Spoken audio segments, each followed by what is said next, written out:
Tennessee Senator Marsha Blackburn to address the latest developments in this escalating crisis. Good to have you back, Senator. Absolutely. Good to join you. Thank you. Okay, I'm going to try to do lightning round with you because we have so many things we want to talk to you about. But let's start there on the issue of Ukraine. This is what the president said, and this is the clarification then from White House Press Secretary Jen Psaki.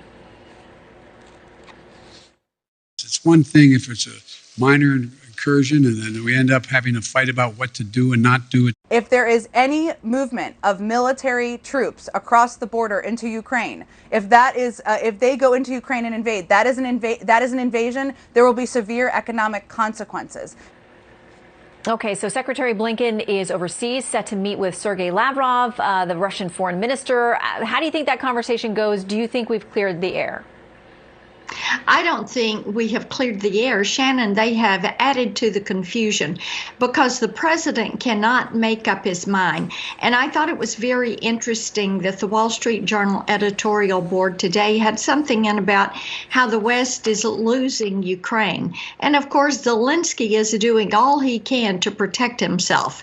And we know Vladimir Putin is moving forward, trying to put the old Soviet Union back together and have greater Russia. So the president basically gave him the green light. The president is weak. He is going to just let people roll over him.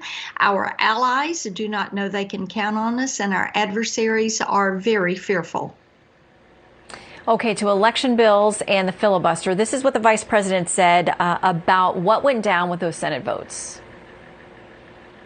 America cannot afford to allow this blatant erosion of our democracy, and in particular, the right of all Americans who are eligible to vote to have access to the ballot unfettered. That is the topic of the conversation, and let's not be distracted by the political gamesmanship.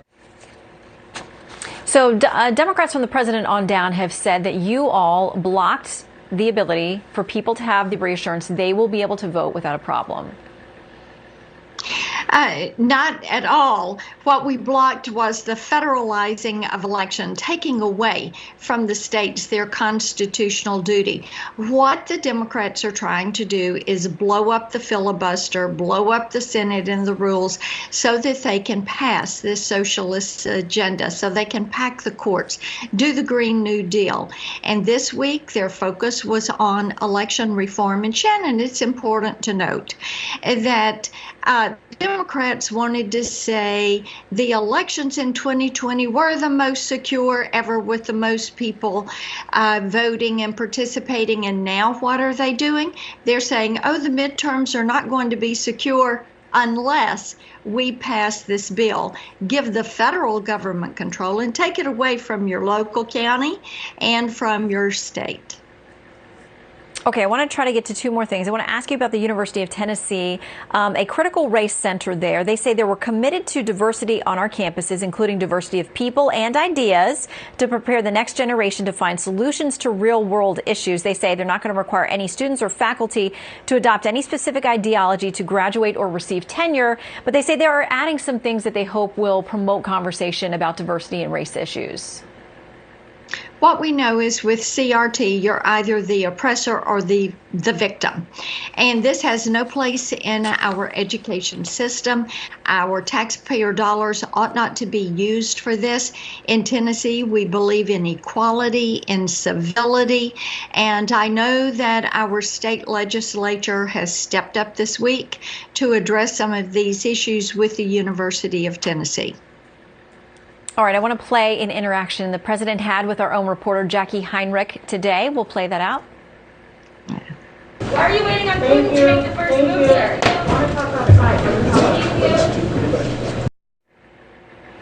Tough to hear there.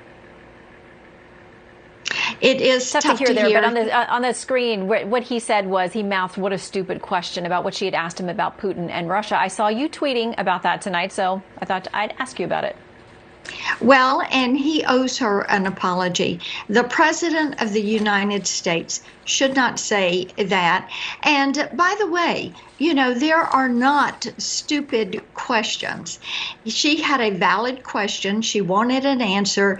She was trying to get an answer. The president gave a press conference yesterday, but he really didn't get around to a lot of the questions that still were left unanswered, that people wanted to hear more about what he was going to do with supply chain, with inflation, what he was going to do about the southern border.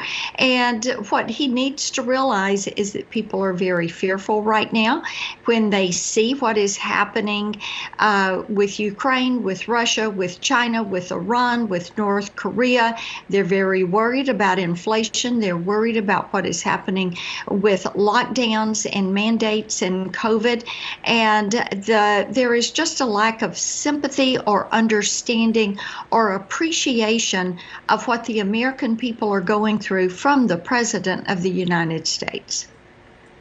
Well, we back Jackie and Peter and Kevin and Hillary and everybody else that we have over there, and the press corps, including other media outlets, and their ability to ask questions and to be respected for it. So, Senator, thank you for weighing in. Great to see you tonight. Good to see you. Thank you.